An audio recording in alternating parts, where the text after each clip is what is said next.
લોકસભાની ચૂંટણી નજીક આવી રહી છે ત્યારે રાજકીય પાર્ટીઓ પ્રચારમાં પણ લાગી ગઈ છે ત્યારે કોંગ્રેસે બહાર પાડેલા ચૂંટણી ઢંઢેરા મામલે વડોદરાની મહિલાઓનું શું કહેવું છે તેમનો મત જોઈએ।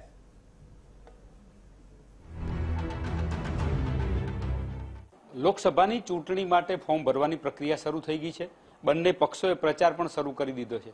કોંગ્રેસે ગઈકાલે જે એનો મેનિફેસ્ટો બહાર પાડ્યો છે એની અંદર જે વાયદા કરવામાં આવ્યા છે વડોદરાના માજલપુર વિસ્તારની કેટલીક બહેનો છે એમની સાથે વાત કરીએ કોંગ્રેસના મેનિફેસ્ટોને લઈ અને એમનું શું કહેવું છે।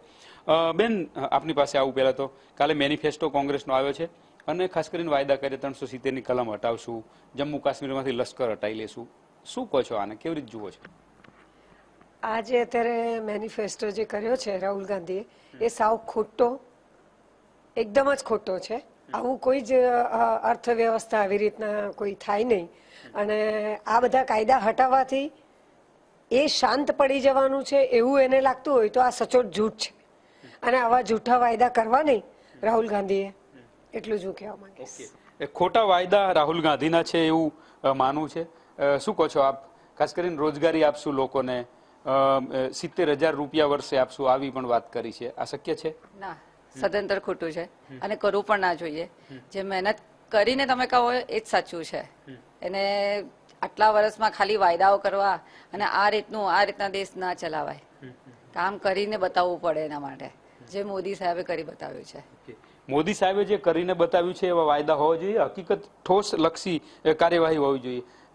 ક્યાં બતા રહે આપ? जो मैनिफेस्टो में बताया कि 370 कलम है वो हटा देंगे, जम्मू कश्मीर को मुक्त कर देंगे, वहाँ लश्कर कम कर देंगे, ये शक्य है या सही बात है? ये नहीं, ये बिल्कुल भी सही बात नहीं है और ये पॉसिबल भी नहीं है। अगर वापस वो वहाँ के अलगाववादियों के साथ में अगर राहुल गांधी जाकर के और इस तरह की बात वहाँ की जनता को अगर परेशान करने के लिए वो कर रही है तो हम लोग यही कहेंगे कि वो एकदम गलत है और वो ये करना भी नहीं चाहिए। मोदी जी ने बहुत मेहनत के बाद में 5 साल में वहाँ पे पत्थरबाजों को हटाने का, शांति का, वहाँ पे आतंकवादियों को मारने का, ये सब जो काम किया है उसको अगर राहुल गांधी वापस रिपीट करना चाहते हैं तो हम यही कहेंगे कि ये सब नहीं करना चाहिए, नहीं हटाना चाहिए और हमें एक सशक्त राजनेता के रूप में मोदी जी को वापस लाना चाहिए।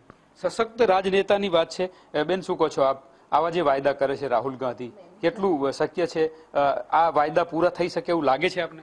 ના, આ વાયદા નહીં પૂરા થઈ શકે કારણ કે જે રાહુલ ગાંધી બોલ્યા છે રાહુલજી એ બધું ગલત જ છે અને મોદીજી જે કરી રહ્યા છે એ બધું વ્યવસ્થિત રીતે ચાલી રહ્યું છે।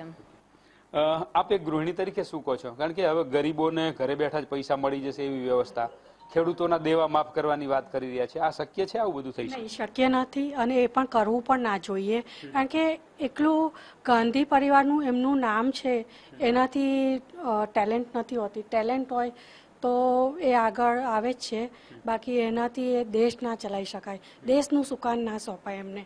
અત્યારે જે 72,000 આપવાની વાત કરી છે એ ક્યાંથી આવશે અને એનાથી દેશના અર્થતંત્ર પર શું અસર પડશે?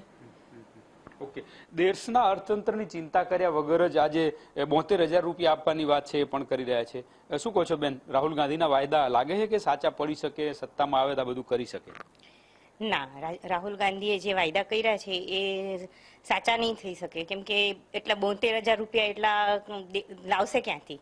અને બધું દેશ માટે થઈને જે કરે છે પણ એને જે કંઈ વાયદા કર્યા છે શિક્ષણ માટે, યુવાનો માટે, મહિલાઓ માટે, રોજગારી માટે, પણ એ બધું શક્ય નથી। તો આ છે વડોદરાના માજલપુર વિસ્તારની બહેનો કે જેમને સ્પષ્ટ માનવું છે કે કોંગ્રેસનો જે મેનિફેસ્ટો છે એ હકીકતલક્ષી થઈ શકે એમ જ નથી અને ખોટા વાયદા કરી અને મતદારોને ભ્રમિત કરવા માટેનો જ આ મેનિફેસ્ટો છે એવું એમનું સ્પષ્ટ માનવું છે।